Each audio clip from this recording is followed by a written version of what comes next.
بەڵێ بەڕێزان هەر سەبارەت بە ئەو گرژی و ئاڵۆزانی کە ئێستا لە سووریا ڕوودەدەن پێشتر لە لای عەلەویەکان ڕوویدا بوو ئێستا لای دروزەکان لە سوێدا شەڕ و پێکدادانی قورس هەیە بە پێی هەواڵەکان زیاتر لە 300 قوربانی هەیە لە نێوان کوژرا و بریندار ئەی ڕۆلی ئەمریکا چییە؟ ئەمریکا بۆچی پاشگەز بۆتەوە لە پشتیوانی پێکاتەکان؟ ئەمانە کۆمەڵێ پرسن ئێمە لەگەڵ میوانەکەمان وتوبێژی زیاتر و پرسی زیاتری لەبارەوە دەکەین. میوانەکەمان زۆر بەڕێز جەیمز جێفری باڵوێز و دیبلۆماتکاری پێشووی ئەمریکا لە ڤێرجینیاوە لەگەڵماندایە. جەنابی باڵوێز سڵاوتان لێبێ، سوپاسان دەکەین کە بەشدارن لەگەڵمان لەم گەشتەی هەواڵەکانی کوردستان 24. با لەسەر ئەوەی سوەیدا ڕابۆستین شەڕک و ئاڵۆزی و پێکدادانی گەورەیە لە نێوان دروزەکان و گروپە چەکدارەکانی سەر بە حکوومەتی سووریا و حکوومەتیش پشتیوانیان دەکا. پرسیار ئەمەیە ئایا سەرەتای پێکدادانی شەڕێکی سەرتاسەری نێوان پێکاتەکانی سووریایە ئەمە؟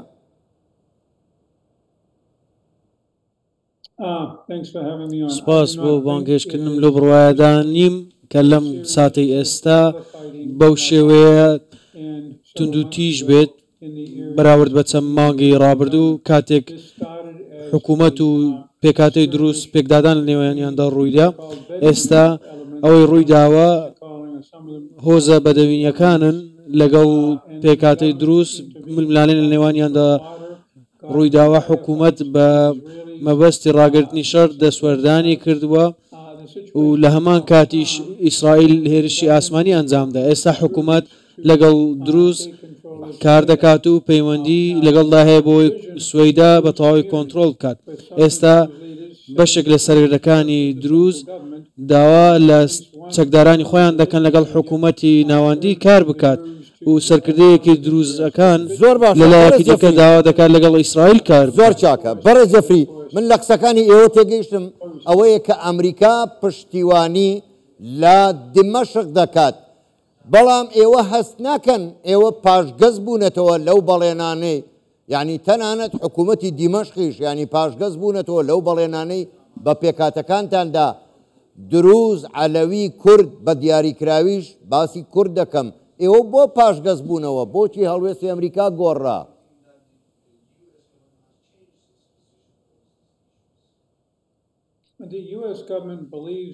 حکوومەتی ئەمریکا لە بڕوایەدا ئەگەر ڕازگۆ بین کەس لەو جەنگە 14 ساڵیە براوە نەبووە. پشکنینی لەو جەنگە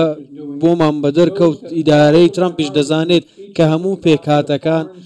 هەمووان شەڕیان بۆ خاکی خۆیان کردووە. چەند کەسێک لەو شەڕە کە بێزار بوو بێ لە ڕژێمەکەی ئەسەد بۆ نمونە دەستەی تەحریری شام لەلایەن تورکیا پشتیوانی لێ دەکرا، هەسەدە لەلایەن ئەمریکا پشتیوانی لێ دەکرا. ئەمە وای کرد کە ئەو وڵاتە دابش بێت ئەگە دووبارە ببێتەوە زیاتر دەواازەی جەنگ دەکرێتەوە و ئێران دەسوەردان دەکات. بەر جەنابی باڵوێز، تۆ بۆ خۆشە داگاداری چەند ڕۆژی ڕابردوو تۆم باراک نوێنەری سەرۆک ترامپ لە هاتە بەیروت و هاتە دیمەشق بۆمبێکی تەقاندەوە لەوێ بەڕاشکاوانە گوتی ئێمە پاڵپشتی حکوومەت لە ناو حکوومەت ناکەین، مەبەستیشی هەسەدە و کوردەکانە. بۆچی واز و پەشیمان بوونەوە خۆ کورد لەوێ لە سووریا تاکە هاوبەشی ڕاستەقینەی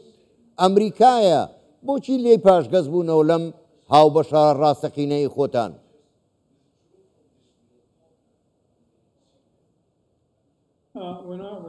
ئێمە پشتمان لە هاوبەشی خۆمان نەکردووە لە سووریا، بەڵام هەرگیز بەڵێنمان نەداوە. من 2 ساڵ و نیو لەگەڵ سەرکردایەتی لە سووریا بووم، ئێمە هەرگیز بەڵێنمان پێ نەداون دەوڵەتێکی سربەخۆیان بۆ دامەزرێن، تەنانەت حکوومەتێکی سربەخۆشیان پێ نادەین وەکو حکوومەتی هەرێمی کوردستان لە عێراق. ئێمە ویستومانە ببنە بەشێک لە سووریای نوێ دوای ئەوەی ڕژێمی ئەسەد نامێنێ حکوومەتێکی باش دێتە سەردەسەڵات ئێستا ئۆپۆزیسیۆن ئەو کات ئۆپۆزیسیۆن بوون ئێستا ئۆپۆزیسیۆن نەماوە هەر ساتێک ئەگەر بیر لە سربەخۆی و یاخود ئۆتۆنۆمی بکەنەوە پێچەوانەی حکوومەتی هەرێمی کوردستان ئەو کاتە تورکیا دەسوەردان دەکات وەکو 2019 هێرش دەکات ئێمەش ئەمەمان ناوێت ناتوانین ڕێگریشیان لێ زۆر باشە بەڕێز جەفری با من نهێنەیەک بۆ ئێوە ئاشکرا بکەم بزانم ئێوە دەڵێن چی دەگوترێت ئەحمەد شەرع سەرۆکی حکوومەتی ڕاگوزەری سووریا بە هەموو مەرجەکانی ئەمریکا و ئیسرائیل ڕازی بۆ دەچێتە ناو ڕێکەوتنی ئیبراهیمیەوە بۆیە لە بەرامبەردا ئەمریکا چاوپۆشی لە دۆستەکانی بە کورد و دروز و عەلەوی و هەمووی واز لێدەێنێ شەرعیش بە هەوەسی خۆی چۆن دەیەوێت لە سووریا پێشێلی مافی پێکاتەکان بکات چی دەکات بیکات ئایا ڕاستیەکە ئەمەیە ئایا ئەمە بۆ ئەمریکا دەچێتە سەر لە ڕۆژهەڵاتی ناوەڕاست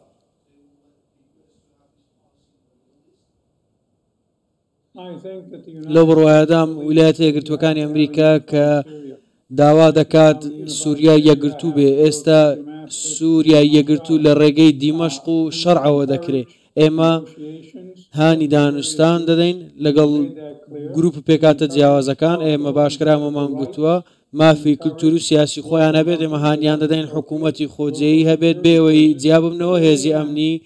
خۆجێی هەبێت بەڵام ناکرێت دەوڵەتێکی سەربەخۆ و زۆر باشە جوداخوازی هەبێت نابێت لە سووریا جیاببنەوە ببوورە بەڕێز جەفری دواپرسیار ئەگەر بە کوتیش وەڵام دەیتەوە ئێوە دەڵێن حکوومەتی سووریا لە ڕێی چی لە ڕێی هێزەوە یەکگرتووی سووریا بپارێزرێ بە هێز دەپارێزرێ یاخود بە خوایشت و بەڕێکەوتن ئەگەر بە کورتیش وەڵام دەیتەوە من سوپاست دەکەم دەبێت چاوەڕێ بکەین و ببینین چۆن وەڵامی ئەو دۆخی ئێستا دەدەنەوە چۆن چارەسەری دەکەن لە میلانەی ڕابردوو بەباشی مامەڵایان کرد ئەوان ڕێگەیان نەداوە دووبارەوە بێتەوە هێرشی فراوان بکرێت لەگەڵ بۆ سەر عەلەویەکان هێزی سەربازیان لە دژی کورد بەکارنەهێناوە هەندێک لە گروپە نیشتیمانیەکانی سووریا لە حەلەب شەڕیان کرد بەڵام حکوومەت چارەسەری کرد دەست خۆش پەیامەکەتان گەیشت زۆر بەڕێز جەیمس جەفری باڵوێزی و دیبلۆماتکاری پێشووی ئەمریکا ڕاستەوخۆ لە ڤێرجینیا و لەگەڵ مابووی سپاس بۆ ئێوە کاتێکی خۆش